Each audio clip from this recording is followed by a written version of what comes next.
So this is the ZenFone 5, my full review of it. I've been using this phone now for the last week, and it's my first phone with a notch, and it's taken a little while to get used to it.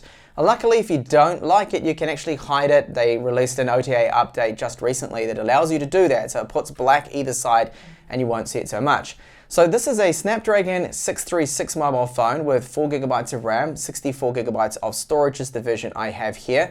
It has micro SD card support and a 3.5mm headphone jack. So they haven't done anything crazy like remove both of those that a lot of people like to have. So this mobile phone is priced around about $350 US, so it is a little bit expensive. I feel overpriced really for what it is, the spec and what you're getting, which I'll cover here in this review. So the design of it, quite premium. It is a really nice phone. In hand, it feels good. It looks good. It's got the glass on the back. Of course, the downside is it's going to be very slippery, and if you drop it, it's going to be a lot easier to break here with that glass on the rear.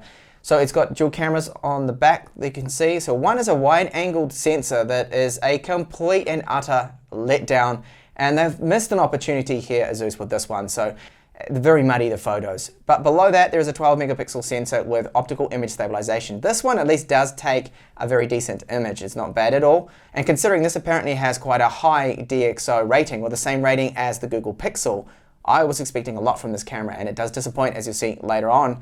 We do have metal around the outside. You can see some antenna lines here. Up the top, we just got a microphone. That's for noise cancellation and for voice calls. Now the display, I'll mention the notch, you can see it's there. We've got an earpiece that doubles as a loudspeaker, and it also has an LED inside there for the status LED. To the side of it, we've got an ambient light sensor and proximity sensor, and then the 8-megapixel front-facing camera, so that's why the notch is that wide.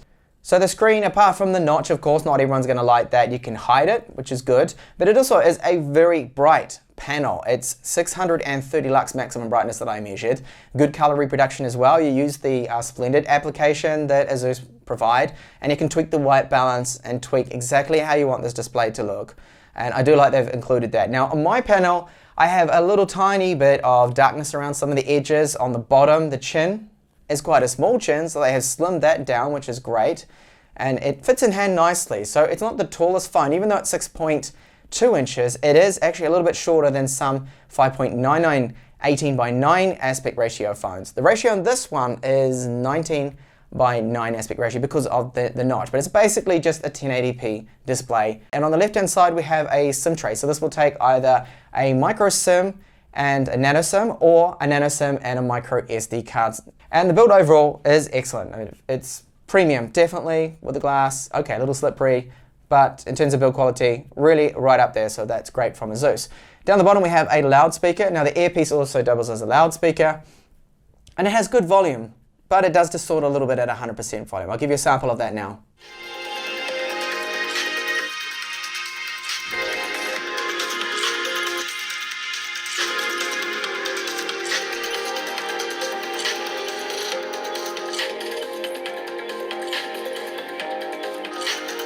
The 3.5mm headphone jack also outputs really good audio quality. It's clean, it's clear, and the loudness is acceptable. It's good. It's not the loudest I've heard, but it is one of the better ones.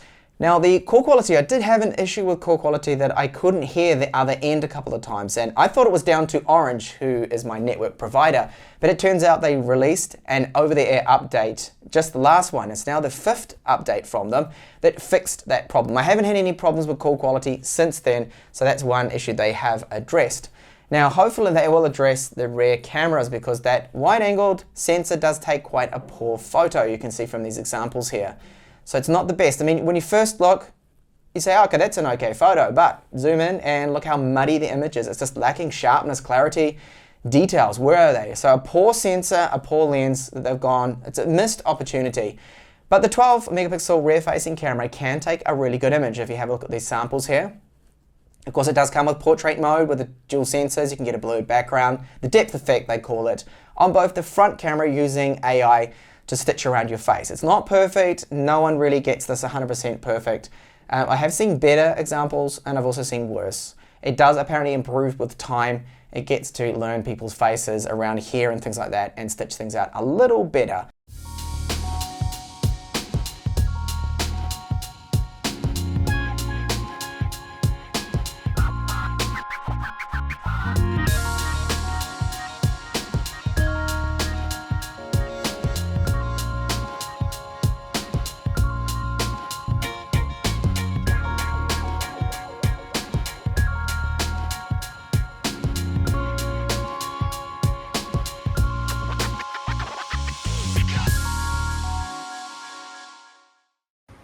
So for front-facing camera performance, the 8 megapixel sensor can shoot only up to 1080p, but it does have good electronic image stabilization, as you can see. So on the rear camera we get up to 4K 30 frames per second. I've noticed that the focus is stable, no focus hunting issues, and the audio quality is good, the video quality as well is good. Now it does have optical image stabilization. Unfortunately, electronic image stabilization is disabled, so you will see a bit of that OSI rocking around from time to time. But overall, I feel for this price range and category, it is good. I just hope that a future patch, ASUS will be able to add electronic image stabilization as well. So it comes with Android 8.0. It's not quite the latest version. It does have a recent security patch level, however, which is good. And the Zen UI that it has their own custom skin on here, the logos, the icon set that they've gone with does look quite Samsung-ish, doesn't it? It looks a lot like Samsung's. And so not really original there, but the speed of the UI at least is very quick. It's very smooth. Chrome performance, very smooth. Multitasking, side-by-side apps as well, if you wanted to do that with the apps that support it. Good performance, and no complaints really with it at all. I do like it. It is fast. The animation speed is also very short, making it seem really quick to open things up and to move around. RAM management as well is good. And even the gallery performance, very fast with lots of photos on board here. And when we have a look at synthetic benchmarks, so this is the Antutu score, very high. This was with the AI booster mode on. And what that is a little bit of marketing gimmick, and well, it actually does work out to improve the performance. It will boost up and hold the highest clocks it can on all of the cores. As a result, it will chew through the battery a little faster, but it will improve gaming performance and the fluidity of the UI and everything just seems to be slightly better there. Now when we have a look at the internal storage speeds, it's using an eMMC type of storage and not quite as fast, of course, as UFS storage. And I think for the price of this phone, they should have gone with UFS 2.1 storage. 3G speeds, wireless speeds, GPS, everything there is working perfectly fine. No issues with signal strength either. Now the battery life, this surprises. I didn't quite think I was going to get 7 hours, but I managed to get over 7 hours of on-screen time from the 3,300 milliamp hour battery.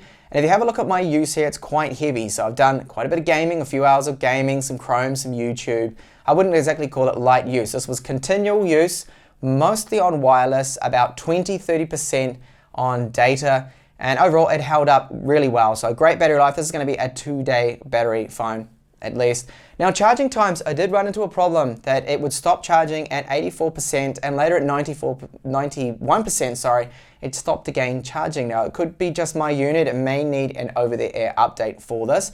So my charging times here, you can see, I don't know whether these are correct because it did stop there and I was on top of it most of the time and I saw, but expect quicker times if you're not having this problem. So hopefully ASUS is going to address this. I will hold on to the phone and see if the charging issue that I have is going to be fixed. So for gaming performance, it is very smooth. So all of the games I tested, World of Tanks, Lineage 2, on high settings, it's smooth, it's playable. You do see some load-in lag, but this even happens for me on Snapdragon 845 mobiles. PUBG on the high settings, high frame rate, very playable, it's smooth, and you do see a couple of little lags and stutters here and there, to be expected, but overall, a great gaming experience from the ZenFone 5. The ZenFone 5 also has face unlocking, and it will unlock really quick. I haven't had any problems with it. You just basically hold it up, look into it, and within seconds, even not even seconds, under half a second, it's unlocked and ready to go. Now the fingerprint reader on the rear, very quick, it unlocks straight away. It's an always-on fingerprint reader, so you don't have to wake the phone. You simply place your finger that you have already set up, and straight away it unlocks and you're in the system, and it works 10 out of 10 times. Alright guys, so is this a phone I can recommend? Well, first off, ASUS need to lower the price, and that would make it a lot easier to recommend. At the moment, it's just overpriced for the chipset.